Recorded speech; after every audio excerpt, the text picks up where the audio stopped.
Le Light Show avec Régine. Bonjour Régine. Bonjour. Merci beaucoup de nous recevoir dans ce lieu magnifique. C'est un lieu magnifique qui n'est pas à moi malheureusement. Je les supplie de m'en faire cadeau, mais il n'y a pas moyen. Il n'y a pas encore moyen de l'avoir en cadeau. Vous nous recevez pour parler notamment d'une association qui vous tient à cœur, puisque vous êtes la marraine d'une soirée qui aura lieu le 26 août. C'est l'association Les Puits du Désert. Absolument. Et qui organise donc tous les ans une vendange. Le fruit de cette vendange est transformé en vin, et ce vin se transforme en eau pour faire des puits dans le désert au Niger. Cette association existe et cette soirée existe depuis 4 ans. Vous avez déjà fait entre 103 et 107 puits. Elle existait avant moi. Elle est menée par une femme qui s'appelle Christelle et qui est formidable, avec la petite Fugain. Et il y a 4 ans, effectivement, je me suis joint, en plus de la mienne d'association, je me suis joint à celle-là. Et c'est formidable, les gens achètent des tables, commandent beaucoup de vin, et tout cet argent va pour faire de l'eau. Que le vin fasse de l'eau, moi je trouve ça génial. Alors, on va continuer à parler d'association. Lors de votre passage dans une émission sur TF1, La Ferme Célébrité, j'étais très triste qu'on n'explique pas plus qui vous étiez, le rôle que vous aviez eu dans la musique, dans les soirées. Et je me suis demandé pourquoi vous étiez allé là-bas. Et puis tout d'un coup, je me suis dit c'est l'association SOS Habitat et Soins. La première association, c'était contre la drogue, pour protéger les jeunes et surtout les aider à sortir de la misère et du je m'en foutisme total. En 84, je vous assure, quand on parlait de la drogue, les gens n'écoutaient même pas. Moi, je fume pas, je bois pas, je n'ai pas de... Et les gens qui prenaient de la drogue chez moi étaient des adultes. Je les foutais dehors en les traitant de cons. C'était pas non plus, c'était pas la véritable attitude à prendre. Et quand je suis arrivé aux États-Unis en 78 et j'ai ouvert Régine, aux États-Unis, il y a une chose qui est très importante, c'est quand vous avez du succès, les gens se mobilisent toujours pour une cause.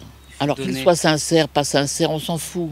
Ce qui est important, c'est qu'ils se mobilisent et qu'ils le font vraiment. Quand la presse m'a dit « mais vous vendez de l'alcool » et j'ai dit « oui, mais moi, j'aimerais mieux vendre de l'eau ». Ils m'ont dit « pourquoi ?» Ben, j'ai dit « parce que je la vends au même prix que l'alcool et comme ça, je serai plus riche. » Alors ça les a tellement frappés. Et chaque fois que je faisais une conférence, c'était drôle. Je leur racontais ce que j'avais vu aux États-Unis.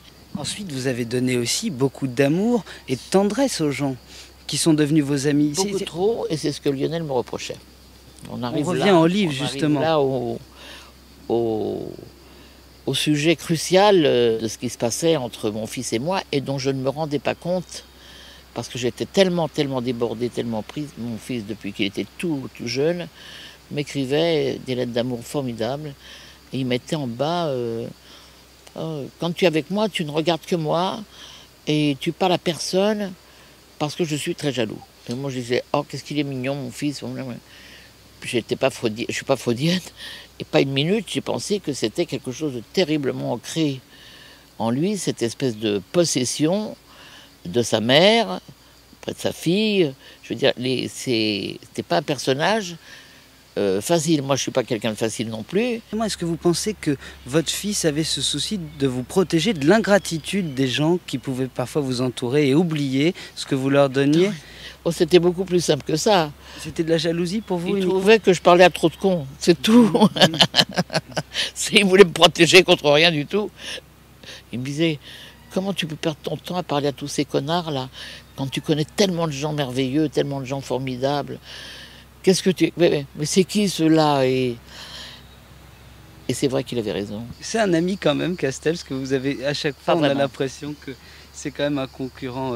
Non, c'est ni un concurrent, ni un vrai ami. C'est un personnage très drôle, très haut en couleur et tout, qui n'aimait que ses copains. Le reste des gens, il les méprisait, il n'en avait rien à foutre. C'était amusant, vous savez, parce que c'était les deux seules boîtes. Ce qui faisait que quand les gens arrivaient chez moi, ils me disaient, il n'y a personne chez Castel. Et quand ils arrivaient chez Castel, ils disaient, il n'y a personne chez Régine. Ça voulait dire quoi? Ça voulait dire qu'ils n'avaient pas trouvé les 5 personnes qui pouvaient leur payer à boire et qui n'étaient pas leurs copains. Donc ça pouvait archibourrer. À l'instant où il n'y avait pas les 5 personnes qui pouvaient leur offrir à boire. Et pareil pour moi. Et Jean et moi, là-dessus, on était on rigolait. on s'appelait, je disais alors il paraît que t'es vide. Il me disait bah, toi aussi il paraît que t'es vide. On rigolait beaucoup. Ça a été le secret depuis le départ de mélanger pour vous des gens de la haute société, des politiques, et des gens du show business, et aussi toujours des gens de la littérature. J'ai l'impression La littérature, et puis des gens drôles, qui avaient un fou rire qui est plus important pour moi qu'un portefeuille en bourse qui monte et qui descend, parce que le fou rire et l'humour, ça, on l'a en naissant, et puis... donc je mélangeais, et je disais aux jeunes, bon écoutez, si vous voulez être invité dans telle maison, dans tel endroit, apprenez à jouer au poker. Alors ça, mon père, c'était le roi du poker, c'est un joueur terrible. Alors ils n'ont pas été tous à Belleville d'apprendre le poker, mais apprenez à jouer au backgammon, au golf, au tennis, parce qu'il manque toujours quelqu'un. Donc vous aurez toutes les chances d'être invité. Vous continuez à faire ça ailleurs, dans d'autres pays. Quels sont les pays qui vous attirent aujourd'hui? Vous avez envie justement de ramener cette fraîcheur? Moi j'ai été énormément dans les États-Unis bien sûr, et toute l'Amérique du Sud. Je suis adoré bien sûr. Mais maintenant j'ai monté 3 clubs au Kazakhstan, qui est un pays extraordinaire. Comment vous gérez des pays qui sont des pays où les politiques, les hommes d'affaires semblent encore être des gens assez rudes? Il faut que vous battez, vous avez le sentiment de vous battre encore, ou que ça se fait très facilement? Pas du tout. Pas du tout. Vous savez, moi, chaque fois que j'ai ouvert dans un pays, j'apprends toutes les... D'abord, j'ai les meilleurs avocats. Et deuxièmement, j'avais un ami dans le pays où je devais ouvrir. Il m'adressait à son homologue, c'est-à-dire la personne Et il me disait, voilà, vous allez être confronté à ça, ça, ça, ça. Trouvez la parade. C'est ma dernière question. Qu'est-ce qui vous a poussé à franchiser et à parcourir le monde comme ça? On peut citer des villes: Rio de Janeiro, Le Caire, Santiago, Kuala Lumpur, Istanbul. Qu'est-ce qui vous a donné cette envie de... Istanbul, c'est un type qui avait écrit... C'est une bêtise. Oui. Istanbul, c'est un type qui avait pris mon nom, on lui a fait un procès, il l'a relevé. Non, mes marques sont très protégées, ça c'est vrai. C'était pas la mode, les marques, vous savez... Comme moi, j'ai racheté tous mes titres, c'était pas la mode non plus. Personne, les chanteurs ici, en France, ils savent pas ce que c'est que de racheter leur production. Moi, j'ai appris ça aux États-Unis. Je suis professeur, et c'est vrai, à HEC et à Columbia, de matières qui n'existent pas dans les livres, de l'instinct animal et de la gestion instinctive. Donc les zéros, pour moi, c'est vraiment... faut pas écouter ce que je dis parce que c'est du délire. Mais moi, je suis une femme d'idées. Je ne suis pas une businesswoman, contrairement à ce qu'on me présente. Je ne suis pas du tout, mais je suis une femme de poigne, une femme qui sait ce qu'elle veut. Je sais comment on fait des endroits, je sais comment on les mène. Et j'ai un personnel qui est briefé tous les 8 jours et qui sait comment il faut travailler. C'est tout. Et j'ai fait ça dans 23 pays. Mais qu'est-ce qui vous poussait justement à partir dans de nouveaux pays à chaque fois? C'était rigolo, j'ai inventé un concept que je vendais très cher. Si vous avez bien lu le livre et si vous avez fait le compte de ce que ça représente, c'est mes fameuses... Parce qu'à un moment, j'ai eu 1500 paires de chaussures. C'est ce qui agaçait mon fils au maximum.